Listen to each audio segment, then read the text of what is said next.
Hi everyone, I'm April, and you're watching The Tangled Cat Speaks, and this is a book edition. So I am going to go over a few of the books that I read over the last couple of weeks. And I did not quite as many as last time, but quite a few. So let's start with two books that I read for the June on the Range read along sort of situation that I got off of the Michael K. Vaughan YouTube channel. So he has June set aside for Westerns, and he calls it June on the Range. And what it is you read four old Westerns. I mean, you could read newer ones too, but what he's doing and the way that I'm doing it as well is to read four old Westerns. And they're usually pretty short. So he has you do one Louis L'Amour, one Zane Grey, and then two of any other authors. So I've done my Louis L'Amour and I've done one of my other authors. Now these are books that I got at the free library ages ago, and I've never read Louis L'Amour before. So I know that the Sackett's series is his most popular, but I wanted to get some of his standalones just because I'm only going to be reading it in June, and I didn't want to have this whole series just kind of sitting there staring at me until next year. Maybe I'll get more into it and read the Sackett series later, but right now I'm just looking for his standalones. So what I got was Louis L'Amour's Guns of the Timberlands. And this is so mangled. It's old. But they're really, really short. I think this one was, 100, not even 150 pages. This is about a man who bought some land in the mountains and he's using it for grazing. He's got this really secluded area, and there's this one small town down a little ways off the mountain, and he's been living there for many years, just fattening up his cattle and moving, selling them and breeding them and all of this stuff. And he's, up in these mountains where there's a clearing, an open area where he can graze. And now comes this guy. He wants to come and take down all the trees and make timber out of them, sell the wood and all of that, and make himself rich. And because he doesn't realize that, because I guess back in those days you could basically just squat on the land and claim it as your own until somebody decides that the real owner, which is usually the government, has use for it. But they didn't realize that this guy, and gosh, his name is escaping me, Clay Bell. His name is Clay Bell. They didn't realize that he actually bought that land. And so now there's this big fight. This guy's going to get his timber no matter what. And he's going to do what he needs to do. And if that means, killing some people, he's going to do it. And nobody realizes just how dangerous of a person Clay Bell is and what he'll do to keep his land. So it's fun. It's a good Western. It's quick paced, and you really get to I like the descriptions of the scenery, the trees and the mountains and the bushes and everything. It's just, I don't know, I like that stuff. But there's shootouts, there's standoffs, and there's always, the, what do you call it, the rich, this guy's is he a banker? The rich banker. He's one of the ones that's helping the guy try to get the timber off that land. So, but Clay thought he was a good guy. It turns out, no, he's the one who was setting all of this up. And it's just this really fast-paced story. And I really, really enjoyed it. I flew through it rather quickly. But I like some of these old books because they used to have ads in them. Usually they're cigarette ads, but this one is this is an ad for Louis L'Amour's books. Sometimes I know I wouldn't be able to get anything, but sometimes I think, what would happen if I actually mailed one of these in? Just like a mail order card. Anyway, I think it's funny, all of these little ads that are in there, but yeah, I really enjoyed Guns of the Timberlands. The other Western that I read is by someone named Bill Pronzoni, and the book is called Quincannon. And there's your typical cover with the horses pulling the wagon through some sort of river or stream, and the whole desert in the background. Now this one ended up being more of a mystery detective story, but it's set in the Old West. And I really like that because I love my murder mysteries. But that's not what I was expecting. I was expecting more,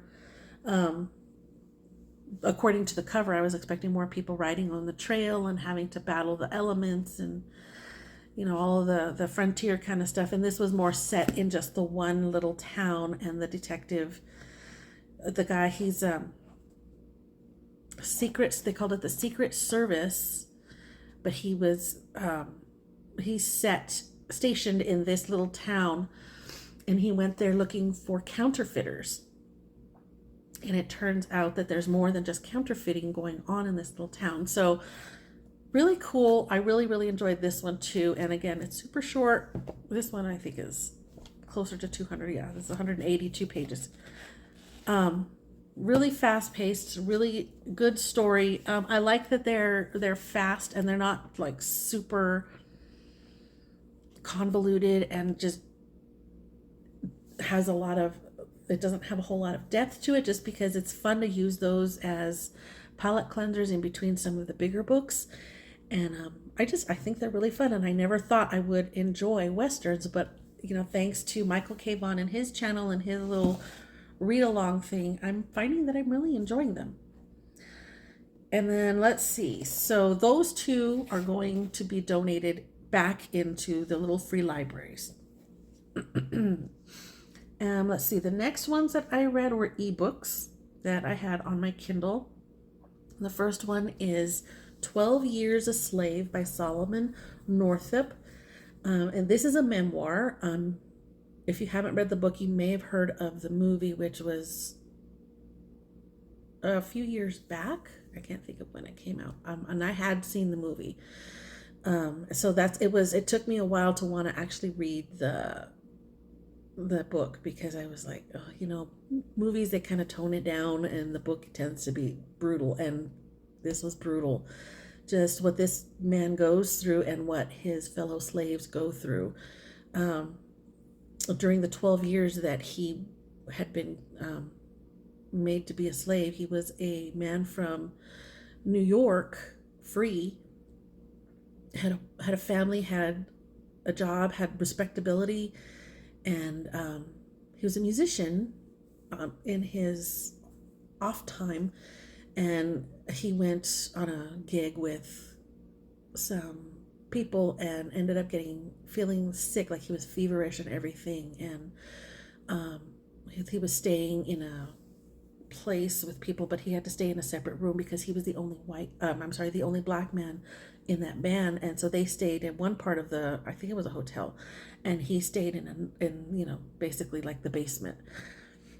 And he found that he ended up with a fever, and he was quite delirious. And when he woke up, someone had taken his letter stating that he's a free man from the North. Somebody had taken that. Somebody had taken everything from him, put him in shackles, and basically sold him off. And he spent 12 years having to submit to being a slave. And the first few years he was, I'm so-and-so, and I'm a free man, I don't belong here. But he learned pretty quickly that that's not going to get him anywhere. And basically it was just going to get him whipped and worse, So he ended up going through a few different owners, masters. It's awful to say that kind of hurts coming out of my mouth. But he went through several different masters, and then he came across someone who, after 12 years, he came across someone who was from the place that he was at. He lived in New York, and he risked his life to and he risked this other man's life to ask if he could get word to his family that he's still alive. And that man finally did it, and he got word out, and people came and they found him and rescued him. And it was just such a heartbreaking story, not just for him, but for the people that couldn't be saved. It was just so sad the way everyone was treated. And yeah, it was very much a terrible situation, and I don't even have the words to say how horrific it was. And I couldn't even imagine.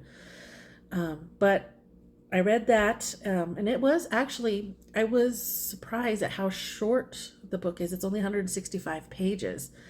And I kind of was expecting something longer, I guess. I don't know why, but for being such a short book, it was very, very impactful. And I definitely recommend that everybody read that one. It's such a good book. The other ebook that I read is an Agatha Christie, because I can't go without an Agatha Christie every once in a while. And this one is one I hadn't read before. It's a Miss Marple story called They Do It With Mirrors.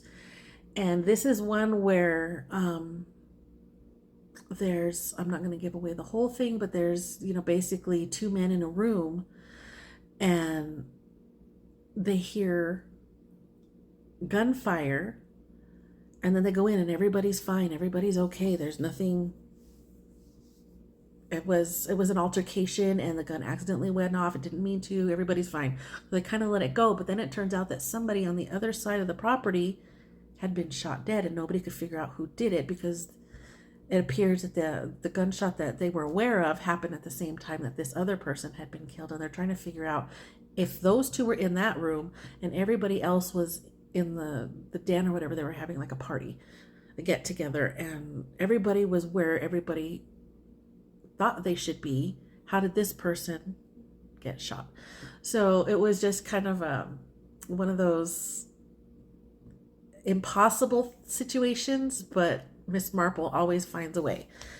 She always figures it out. So I really enjoyed that, and I was glad that I finally read one that I hadn't read before, because what I'm doing with Agatha Christie is I follow a group on Facebook, and I think on Instagram. It's Agatha Christie Official, and they promote a lot of stuff, all Agatha Christie related, and they have this every year. They have a book list.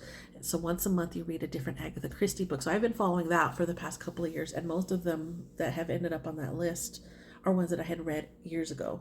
This is one of the few that I haven't ever read before, and I was so excited. I really enjoyed it. I love Agatha Christie. Love. So I had a lot of fun with that. And then I finally read book 4 of the Shadows of the Apt series by Adrian Tchaikovsky. This book is called Salute the Dark. And man, it was intense. It was very intense. It was one of the shorter books, about 400 and some pages. But the bug people are still at it, and there's war going on against the wasps and some of the ants, and everything's all of the different espionage type things are starting to come together, and all of this is happening. A lot of battles. There's aerial battles, ground battles. There's a part where they're actually coming up with kind of like a biochemical kind of weapon. Crazy. It is so good. And I went through it rather quickly. I had a lot of fun with it. I just can't get over how much I'm enjoying this series. There were a couple of characters that kicked the bucket, but I was like, no, we didn't have enough time with them. I love them so much. Or there were some that I didn't really know, some characters that I didn't really know that well, but seemed very, very intriguing to me, and I wanted more time with them, but they were just gone right away. that was Salute the Dark, and I'm really, really excited for next month to read the fifth book, because there are 10 books in the series. Um, and then I read this book. This is one I checked out from the library because I was wandering around the library one day and saw this thin little book on the shelf, and it's called The Writer's Cats by Muriel Barbary. And I believe that this was originally in French and was translated. Now, this book is really interesting in its format. Yeah, it's Muriel Barbary wrote it in French, and it was translated by Allison Anderson. But it does have some illustrations in it. It has cute little pictures that are illustrated by Maria, however you say that name. I'm assuming it's a French name, and I don't know how to do that. But it's fun because this is a memoir, and it's about Muriel and her writing, how she gets the words down, how she gets the inspiration and all of that. And she attributes all of that to her 4 cats. But what makes this different is that the memoir, which it is kind of also a little bit fictionalized because it's told through the point of view of these cats. So I thought that was really, really fun, a really cute idea, and the illustrations are adorable. So it's like it's a memoir, it's nonfiction, but because it's written in the point of view of the cats, it makes it feel like a fiction, and it makes it feel playful. I had such a good time with it, and it's really, really short. It's only 80 pages, and almost every page has an illustration on the opposite one. So it's like, it went by so fast, and it's super cute, and I am glad that I stumbled upon this as I was just wandering through the library, and I was actually looking for a hardcover of Guns of the Timberlands by Louis L'Amour, because I was afraid that this guy was going to fall apart on me. And I did find one. That's what my camera is sitting on right now. But that's what I went in the library looking for. And as I was, I couldn't just look for one book and walk out. So I started wandering the shelves, and I found this one just because it was bright orange and super skinny. And I thought, well, maybe it's good. Maybe it's something I'll enjoy, and it'll go by fast. And sure enough, it was one of those hidden gems that I found, and I really had a lot of fun with that. And that is all that I read in the last couple of weeks. I do have 2 more Westerns that I need to get to, so hopefully I'll tell you about those next time. And yeah. Oh, wait a minute. I'm lying. I had one more book, and this one was on audio. Okay, so as far as my read 100 books before I buy any new books challenge, I was kind of on the fence about putting this one on that list because I used to own this book, like literally just a couple of months ago, and then I was going through stuff and I was like, I'm not going to read that. I don't think I'm ever going to read that. And then it came up in read along group where we're reading a lot of classics. And this book is Robinson Crusoe by Daniel Defoe. Now, I knew I was going to get to this book at some point, but this was before I had started that 100 book challenge. And so when I had the book, it was a little tiny, it was old, and it was super small. It was like smaller than like this way, smaller than a normal size paperback. So it was like maybe like this tall. Anyway, it was super old. It's so old that it didn't even have the standard ISBN number that most books have today. But I had it there, and I was like, you know what? I'm just going to clear up some space and get rid of a few books. And that one was one of them because I figured I can always get this at the library. I can get it on audio. I'm not going to keep it. And then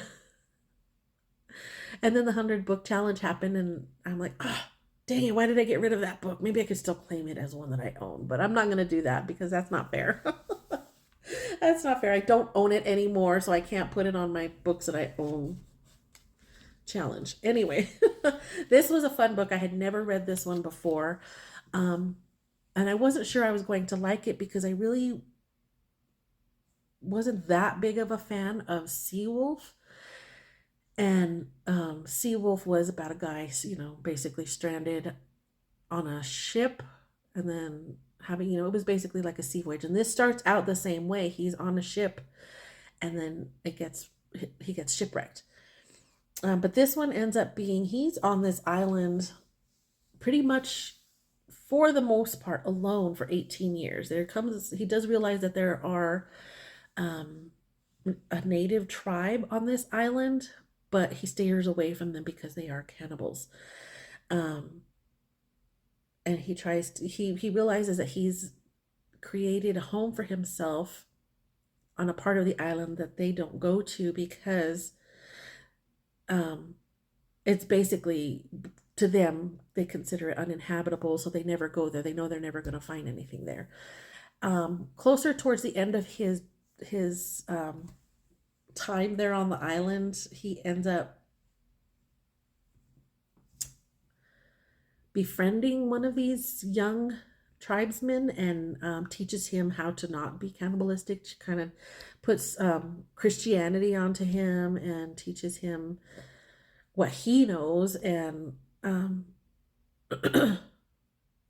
they become friends. He treats him really well, and the when it comes to him deciding whether or not to stay with Robinson Crusoe, he chooses to stay with him rather than go back to his tribe. It's an interesting adventure, and I enjoyed it for the most part because he just was, it's almost like it made me think a lot of Castaway. He's got almost nothing, and he's finding ways to make things work to be able to feed himself. He finds this cave that he can live in, and he all of these different things, but he's there 18 years. And it's a very, very short book, but it's pretty fast paced to cover the whole 18 years. It's a good story, and I'm glad that I read that, or not read that, I listened to that one on audio.